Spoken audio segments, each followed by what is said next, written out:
Hello friends, welcome to our channel Stocks Factor. Hope you are doing well. Friends, ये video हमारी weekly market analysis का part है जिसमें हम आज एक स्टॉक डिस्कस करेंगे और उस स्टॉक का नाम है HDFC AMC यानी HDFC asset management company limited.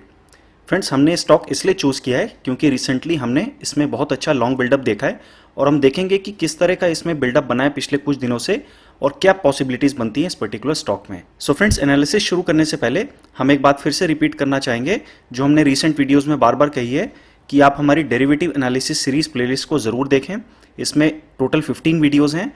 हमने इसमें जो भी डेरिवेटिव इंडिकेटर्स अपने डैशबोर्ड में दिखाए हैं वो हमने डिटेल में इस 15 वीडियोस में कवर किए हैं, जिसमें हमने उनकी थ्योरी, उनका हिस्टोरिकल सिग्निफिकेंस और फिर हमने डेमो के थ्रू अपने डैशबोर्ड में देखा है कि किस तरह से उन इंडिकेटर्स को डैशबोर्ड में रीड करना है और हाई प्रोबेबिलिटी ट्रेड्स को आइडेंटिफाई करना है। सो फ्रेंड्स, आप इस प्लेलिस्ट को जरूर देखिए और अगर आपके जो भी क्वेश्चंस होते हैं आप अपने क्वेश्चंस उस वीडियोज़ के कमेंट सेक्शन में पोस्ट कर सकते हैं और हम आपके क्वेश्चंस का डेफिनेटली आंसर करेंगे। और फ्रेंड्स, अगर आप हमारे डैशबोर्ड का एक्सेस चाहते हैं तो आप हमारी वेबसाइट www.stocksfactor.com में जा सकते हैं। वहाँ हमने अपने सब्सक्रिप्शन प्लान्स की पूरी डिटेल मेंशन की है, जैसा कि आप यहाँ भी देख सकते हैं। हमारे डैशबोर्ड का फुल वर्जन का एक्सेस बहुत ही नॉमिनल चार्ज में एक्सेसिबल है। So friends, do check our website. तो फ्रेंड्स, आइए अब एनालिसिस शुरू करते हैं और उसके लिए हम अपने डैशबोर्ड में स्विच करेंगे। So now we are on our website. तो हमने डिफॉल्ट यूजर से ऑलरेडी लॉग इन कर रखा है। जब भी आप हमारे डैशबोर्ड के फुल वर्जन का एक्सेस लेंगे और आप लॉगिन करेंगे तो आप होम पेज में इस डैशबोर्ड को देखेंगे, जैसा कि आप अभी अपनी स्क्रीन्स में देख सकते हैं। और एनालिसिस शुरू करने से पहले हम अपने डैशबोर्ड को फुल स्क्रीन मोड में स्विच कर लेंगे। और फुल स्क्रीन मोड में स्विच करने के लिए आप नीचे स्क्रॉल करेंगे और इस पर्टिकुलर आइकन को क्लिक करेंगे। So friends, now we are into the full screen mode. और अगर आपको नॉर्मल मोड में वापस जाना है तो आप इस गो बैक के आइकन को क्लिक कर सकते हैं या एस्केप बटन प्रेस कर सकते हैं अपनी कीबोर्ड का। सो फ्रेंड्स, एनालिसिस शुरू करने से पहले हम एक बात फिर से रिपीट करना चाहेंगे कि जो भी हम अपनी वीकली वीडियोस में जो एनालिसिस करते हैं, चाहे वो निफ्टी या बैंक निफ्टी या किसी पर्टिकुलर स्टॉक की है, वो लर्निंग पर्पसेस के लिए है ताकि आप इससे सीखें और सेम वे में आप भी अपनी एनालिसिस कर सकें हमारे डैशबोर्ड को यूज करके। तो फ्रेंड्स, आइए एनालिसिस शुरू करते हैं। इसके लिए हम सबसे पहले डेली समरी पेज में बॉटम में जाएंगे और देखेंगे कि लास्ट ट्रेडिंग डे में क्या एक्टिविटी हुई इस पर्टिकुलर स्टॉक में। तो जैसा कि आप देख सकते हैं कि अगर हम यहाँ पे लॉन्ग बिल्डअप टेबल में देखें तो यहाँ पे आपको HDFC AMC में बहुत अच्छा लॉन्ग बिल्डअप देखने को मिलेगा। साथ में इसमें कैश मार्केट में भी आपको बहुत अच्छी बाइंग देखने को मिलेगी। तो जैसा कि हमने अपने सारे वीडियोस में डिस्कस किया है, जो हमने डेरिवेटिव एनालिसिस सीरीज वीडियोस में पोस्ट किए हैं, कि अगर आपको किसी पर्टिकुलर स्टॉक में हाई डिलीवरी परसेंटेज दिख रहा है और साथ में उसमें लॉन्ग बिल्डअप भी है तो इसका मतलब एक स्ट्रॉन्ग प्लेयर एंटर हुआ है उस पर्टिकुलर स्टॉक में। और जैसा कि आप अपनी स्क्रीन में देख सकते हैं कि हमने स्टॉक पे होवर किया तो आपको पिछले 5 दिन का एक टूल टिप में पूरा व्यू मिल गया कि पिछले 5 दिन से इस पर्टिकुलर स्टॉक में क्या हो रहा है। तो आप देखेंगे कि पिछले 5 दिन से इसमें लगातार 4 दिन लॉन्ग बनी है और 1 दिन शॉर्ट कवरिंग हुई है, यानी कैश मार्केट में बाइंग हुई है और साथ में जो पहली शॉर्ट पोजीशंस बनाई गई थी वो कवर की गई हैं। तो यानी एक पॉजिटिव साइन है। तो यानी 5 दिन इसमें हमें बुलिश सिनेरियो देखने को मिला है। तो फ्रेंड्स, अगर हम अब इस पर्टिकुलर स्टॉक पे क्लिक करें, इस पर्टिकुलर रो पे क्लिक करें, तो आप देखेंगे कि जो नीचे वाला टेबल है वो इस पर्टिकुलर स्टॉक के लिए फिल्टर हो जाएगा। तो आप देख सकते हैं कि ये जो टेबल है नीचे वो इस पर्टिकुलर स्टॉक के लिए फिल्टर हो गई है। और यहाँ पे अगर हम देखें तो मैक्सिमम जो कॉल राइटिंग है, यानी जो मैक्सिमम रेजिस्टेंस लेवल है वो 3300 है। मैक्सिमम जो पुट है, यानी जो maximum support level option chain में जो हमें दिख रहा है वो है 3000। पुट कॉल रेशियो अभी 0.25 है। और इसके साथ आप बाकी डिटेल्स भी देख सकते हैं, जैसे 20 डे, 50 डे, 200 डे EMA और 52 वीक हाई और 52 वीक लो। तो आप देख सकते हैं कि 52 वीक हाई जो है वो इसका 3358 है। अब फ्रेंड्स, इस स्टॉक की डिटेल एनालिसिस करने के लिए हम स्टॉक एनालिसिस पेज में चलते हैं और देखते हैं कि पिछले कुछ महीनों में इसमें कैसा ट्रेंड बना है और किस तरह का इसमें सेटअप बन रहा है। तो उसके लिए हम स्टॉक्स एनालिसिस पेज पे क्लिक करेंगे। तो फ्रेंड्स, अब हम स्टॉक्स एनालिसिस पेज में हैं और ऑलरेडी हमने HDFC AMC स्टॉक को सेलेक्ट कर लिया है और जो डिफॉल्ट टाइम फ्रेम है वो 3 मंथ्स का है। तो अगर हम स्टार्ट करते हैं एनालिसिस तो आप देखेंगे कि पिछले 2 दिन से इसमें वॉल्यूम में बहुत स्ट्रॉन्ग स्पाइक आया है, साथ में जो प्राइस है वो भी काफ़ी सिग्निफिकेंटली इंक्रीज हुआ है। और इसी तरह से हम डिलीवरी परसेंटेज भी देखें, जैसा कि हमने देखा कि परसेंटेज वाइज भी और एब्सोल्यूट टर्म्स में भी डिलीवरी परसेंटेज भी उस हिसाब से एक सिग्निफिकेंट जंप हमें देखने को मिला है। अब फ्रेंड्स, अगर हम इसके पिछले कुछ महीनों का ट्रेंड देखें तो यहाँ पे आप 3 चार्ट्स देख सकते हैं जो कि डेरिवेटिव्स डेटा पे है। तो ये फ्यूचर्स की पोजीशन है, यानी फ्यूचर का क्यूमुलेटिव ओपन इंटरेस्ट। और यहाँ पे जो पहला ग्राफ है वो हमें बताता है मल्टी मंथ ट्रेंड, यानी हर एक्सपायरी का एक डेटा पॉइंट है कि एक्सपायरी के दिन टोटल ओपन इंटरेस्ट कितना था और प्राइस क्या था उस पर्टिकुलर डे में। तो आप देख सकते हैं कि पिछले अगर हम 2 महीनों की बात करें तो हमें शॉर्ट कवरिंग देखने को मिली, यानी प्राइस राइज हुआ और सिग्निफिकेंट फॉल आया ओपन इंटरेस्ट में, तो शॉर्ट कवरिंग। और उसके बाद आप देखेंगे कि इस पॉइंट से इस पॉइंट पे हमें स्लाइट लॉन्ग बिल्डअप देखने को मिला और प्राइस में राइज हुआ। तो यानी जो मई से जून की एक्सपायरी थी, यानी जून एक्सपायरी में हमें लॉन्ग पोजीशंस इसमें क्रिएट होती हुई दिखी। अब अगर हम पिछले 2-3 हफ्तों की बात करें तो यहाँ पे यानी जो करंट मंथ की एक्सपायरी यानी 2 हफ्ते अभी इसी में हो गए, तो इसी एक्सपायरी में हमें सिग्निफिकेंट लॉन्ग बिल्डअप देखने को मिला है। तो अगर हम थर्ड लास्ट वीक से स्टार्ट करें तो आप देखेंगे कि पहले थोड़ा सा इसमें शॉर्ट पोजीशंस बनी, फिर उसके बाद हमें लॉन्ग पोजीशंस और फिर लॉन्ग पोजीशंस यानी सिग्निफिकेंट लॉन्ग पोजीशंस बनी पिछले 2 हफ्तों में। तो बहुत ही यानी इस बीच ये जो शॉर्ट पोजीशंस क्रिएट की गई होंगी ये भी कवर हो गई होंगी, इसको हम नीचे देखेंगे डिटेल टेबल में। लेकिन पिछले 2 हफ्तों से हमें इसमें बहुत स्ट्रॉन्ग लॉन्ग पोजीशंस बनती हुई दिखी हैं। इसी तरह से हम डेली ट्रेंड में भी देख सकते हैं, ये सेम स्पाइक है जैसा हमें वीकली में देखने को मिल रहा है। तो ये डेली ट्रेंड है जो आपको डेली बेसिस पे बताता है कि ओपन इंटरेस्ट और प्राइस का क्या रिलेशन चल रहा है। तो ये 3 ग्राफ्स हमने फ्यूचर्स के क्यूमुलेटिव ओपन इंटरेस्ट पे डिस्कस कर लिए। अब हम अगर ऑप्शन को एनालाइज करें, ऑप्शन के डेटा को एनालाइज करें, तो स्टार्ट करते हैं पीसीआर से। तो पीसीआर में आप देखेंगे कि एक थोड़ा सा पेक्यूलियर सा सेटअप हमें देखने को मिल रहा है कि प्राइस में राइस आया है, लेकिन जो लास्ट ट्रेडिंग डे था यानी सेकंड लास्ट ट्रेडिंग डे में पीसीआर में फॉल आया सिग्निफिकेंट, उसके बाद लास्ट ट्रेडिंग डे में एक स्पाइक आया है। तो यानी एक सिग्निफिकेंट फॉल आया, यानी पुट राइटर्स ने या तो अपनी पुट्स को अनवाइंड किया या सिग्निफिकेंट कॉल राइटिंग हुई है, वो हम नीचे देखेंगे। लेकिन अगर आप ये ऑप्शन बैंड की बात करें, यहाँ पे मैक्सिमम सपोर्ट और मैक्सिमम रेजिस्टेंस लेवल दिखता है, तो ये पिछले 3 महीने से कांस्टेंट ही चल रहा था एक लेवल पे, यानी 3000 पे मैक्सिमम कॉल राइटिंग थी और 2800 पे मैक्सिमम पुट राइटिंग थी। तो यानी 200 पॉइंट की रेंज थी सपोर्ट और रेजिस्टेंस की, और अब वो ऊपर की तरफ शिफ्ट हुई है। आप देखेंगे कि अब जो मैक्सिमम सपोर्ट लेवल है वो 3000 है और मैक्सिमम रेजिस्टेंस लेवल है वो 3300 है। अब हम नीचे चलते हैं और डिटेल में ऑप्शन चेन को एनालाइज करते हैं।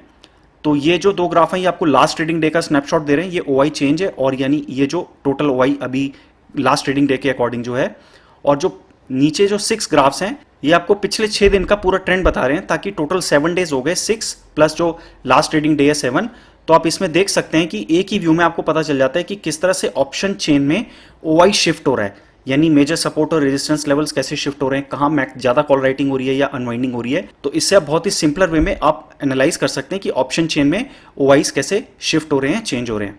तो अगर हम देखें कि सबसे पहले जो था 3000 में सबसे ज़्यादा कॉल राइटिंग थी, फिर धीरे धीरे जो है पुट राइटिंग भी बढ़ी, हमें पुट राइटिंग फिर 3000 में जो है कॉल राइटिंग इंक्रीज हुई। तो आप देखेंगे कि 3000 ही एक रेजिस्टेंस लेवल चला था, लेकिन अगर हम देखें कि 14 जुलाई के बाद क्या हुआ, जो मैक्सिमम रेजिस्टेंस लेवल था वो 3000 से शिफ्ट होके 3300 पे चला गया। यानी इन 2 डेज के बीच में जो कॉल राइटिंग है वो ऊपर के स्ट्राइक प्राइसेस पे शिफ्ट हो गई।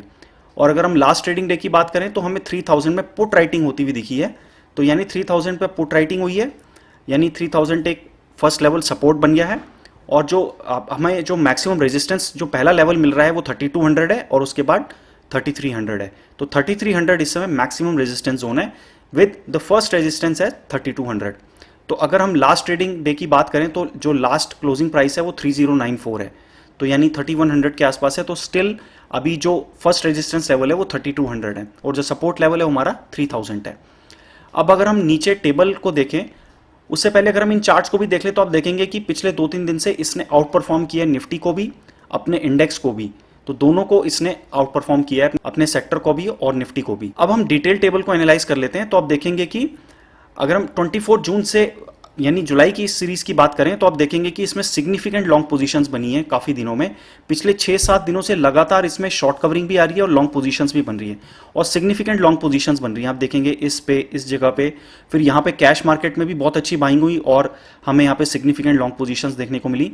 फिर 15 जुलाई को यहाँ पे इस प्राइस पे सिग्निफिकेंट कैश मार्केट में बाइंग हुई और साथ में लॉन्ग पोजीशंस, और सिमिलरली लास्ट ट्रेडिंग डे को भी। तो आप देख सकते हैं कि लगातार इसमें लॉन्ग पोजीशंस बनी है। अब फ्रेंड्स अगर हम रोल ओवर परसेंटेज देखें तो आप देखेंगे कि जो पिछली एक्सपायरी पे यानी 24 जून को एक्सपायरी जो थी उसमें जो रोल ओवर परसेंटेज था वो 94.73 था।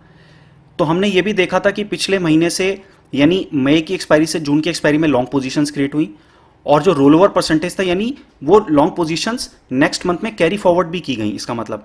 तो आप देखेंगे कि रोल ओवर परसेंटेज 94% था, तो ये काफ़ी अच्छा रोल ओवर परसेंटेज होता है। अगर हम पिछले 2-3 महीने का रोल ओवर परसेंटेज देखें तो 71.82 था और उससे पिछले मंथ में जो रोल ओवर परसेंटेज था वो 87। तो यानी ये पिछले 3 मंथ के एवरेज से काफ़ी अच्छा रोल ओवर परसेंटेज है। तो यानी इस मंथ में वो लॉन्ग पोजीशंस कैरी फॉरवर्ड की गई हैं और फिर से हमने इस मंथ में काफ़ी लॉन्ग पोजीशंस क्रिएट होती हुई देखी हैं। लेकिन अभी के हिसाब से देखें तो ओपन इंटरेस्ट पिछले कुछ दिनों से काफ़ी हाई है, तो ओपन इंटरेस्ट काफ़ी हाई है, पुट राइटिंग भी सिग्निफिकेंट हो रही है और साथ में जो है हायर लेवल्स पे हमें कॉल राइटिंग भी सिग्निफिकेंट देखने को मिल रही है। तो यानी हमारे जो इसमें मैक्सिमम जो रेजिस्टेंस और सपोर्ट लेवल बन के आ रहे हैं, वो हमारा फर्स्ट सपोर्ट लेवल है जो वो 3000 के आसपास है, यानी 3000 से 3020 की रेंज है। और उसके बाद जो हमारा फर्स्ट रेजिस्टेंस लेवल है वो 3200 है। तो अगर हम यहाँ पे देखें भी, तो अगर हम लास्ट ट्रेडिंग डे की बात करें तो जो स्टॉक प्राइस था उसका हाई जो था वो 3289 था, तो यानी ऑलमोस्ट 3300 तक गया अपने मैक्सिमम रेजिस्टेंस लेवल तक, और वहाँ से इसमें प्रॉफिट बुकिंग आई, काफ़ी सिग्निफिकेंट प्रॉफिट बुकिंग आई, और जो क्लोज प्राइस हुआ वो 3094 हुआ। तो यानी अगर हम पिछले दिन का जो क्लोज देखें तो पिछले दिन का क्लोज था 3086, यहाँ से इसमें सिग्निफिकेंट एकदम जंप आया और ये ऑलमोस्ट 3289 तक गया, और वहाँ से प्रॉफिट बुकिंग आई। वहाँ पे लोगों ने जो भी शॉर्ट टर्म पोजीशंस होंगी, जो शॉर्ट टर्म ट्रेडर्स हैं, उन्होंने अपना प्रॉफिट बुक कर लिया और वहाँ पे सिग्निफिकेंट जो है पोजीशन सेल की गई, और वहाँ से हमें एक फॉल देखने को मिला वापस से। तो अब जो इसमें प्ले आउट बन रहा है, तो अगर ये स्टॉक 3000 के आसपास आता है तो वहाँ पे हमें एक अच्छा सपोर्ट लेवल बनेगा। अगर वहाँ तक डिप आता है 3000 से 3020 की रेंज में अगर ये आता है तो वहाँ पे एक अच्छा सपोर्ट इसको मिलेगा, और अगर ये 3200 से ऊपर जाता है तो वहाँ पे हमें प्रॉफिट बुकिंग देखने को मिलेगी। तो इस तरह से आपकी एक जोन बन गया और उस हिसाब से इस पे आप अपना प्ले आउट कर सकते हैं। और फ्रेंड्स, अगर हम ये सिनेरियो देखें कि अगर इसको अपने पिछले 52 वीक हाई की तरफ जाना है और उसको क्रॉस करना है, यानी जो इसका पिछला 52 वीक हाई था, अगर हम वो देखें ऊपर डैशबोर्ड में जाके, तो जो पिछला 52 वीक हाई था वो 3358 था।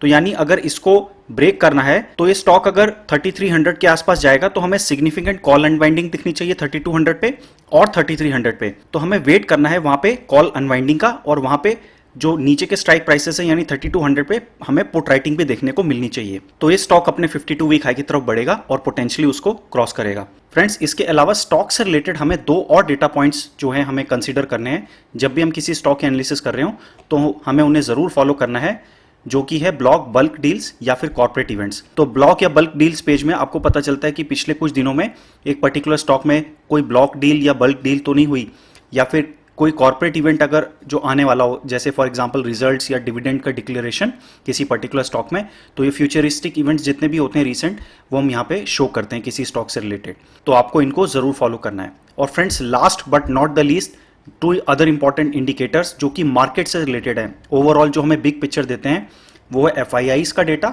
डेरिवेटिव्स डेटा खासकर, और मैक्रो इंडिकेटर्स। तो अगर हम FIIs डेटा पे चलें तो आप देखेंगे कि लास्ट ट्रेडिंग डे में उन्होंने अपनी जो इंडेक्स की पोजीशंस थी वो थोड़ी सी कम की हैं, लॉन्ग पोजीशंस, और कॉल भी उन्होंने कम की हैं, जो ओवरऑल कॉल्स हैं। तो अगर हम देखें तो उनका जो अभी करंट जो फ्यूचर लॉन्ग इंडेक्स रेशियो है वो 68.56 है, जो कि अभी भी पॉजिटिव साइड में है। तो अगर आप नीचे टेबल में देखेंगे तो यहाँ पे देखेंगे कि ओवरऑल जो उनका फ्यूचर पोजीशंस हैं वो अभी भी लॉन्ग साइड में है इंडेक्स में, और जो स्टॉक का जो उनका OI है वो पिछले कुछ दिनों से नेगेटिव में चल रहा था, यानी वो ओवरऑल जितनी भी स्टॉक्स में उनकी पोजीशंस थी डेरिवेटिव्स की यानी फ्यूचर्स की, वो नेट शॉर्ट साइड में थी। अब वो काफ़ी दिनों के बाद अब पॉजिटिव साइड में आई हैं और स्लाइटली पॉजिटिव साइड में यानी स्लाइटली लॉन्ग साइड में आई हैं। और इसी तरह से आप फ्यूचर लॉन्ग इंडेक्स रेशियो जैसा कि हमने ऊपर दिखाया, तो यहाँ पे आप हिस्टोरिकली भी देख सकते हैं कि किस तरह से वो कम हो रहा है या बढ़ रहा है। तो आप देखेंगे कि वो 68.56% है। तो यानी FIIs अभी भी इंडेक्स में लॉन्ग पोजीशन बनाए हुए हैं, उनका व्यू अभी बुलिश साइड में ही है। तो फ्रेंड्स, ये डेटा भी आपको डेली फॉलो करना है FIIs का, कि वो किस तरह से अपनी पोजीशंस को चेंज कर रहे हैं इंडेक्स में खासकर, जो आपको मार्केट की पूरी पिक्चर देता है। तो फ्रेंड्स, इस तरह से आपको एनालिसिस करनी है किसी पर्टिकुलर स्टॉक या इंडेक्स की, और हाई प्रोबेबिलिटी ट्रेड्स को आइडेंटिफाई करना है। So friends, with this we come to the end of this video. अगर आपके कोई भी क्वेश्चंस होते हैं इस वीडियो को लेके, तो आप अपने क्वेश्चंस को कमेंट सेक्शन में पोस्ट कीजिए और हम आपके क्वेश्चंस का डेफिनेटली आंसर करेंगे। And friends, please do subscribe to our channel, ताकि आपको हमारे वीडियोस के जो भी हम वीडियोस पोस्ट करते हैं वीकली मार्केट एनालिसिस में, या जो भी हम एनालिसिस टाइम टू टाइम पे करते हैं, उनके नोटिफिकेशंस आपको मिलते रहे, ताकि आप सीख पाएं कि किस तरह से आपको डेरिवेटिव एनालिसिस करनी है इफेक्टिव वे में, और कैसे हाई प्रोबेबिलिटी ट्रेड को आइडेंटिफाई करना है। So friends, see you in another video. Take care and good bye.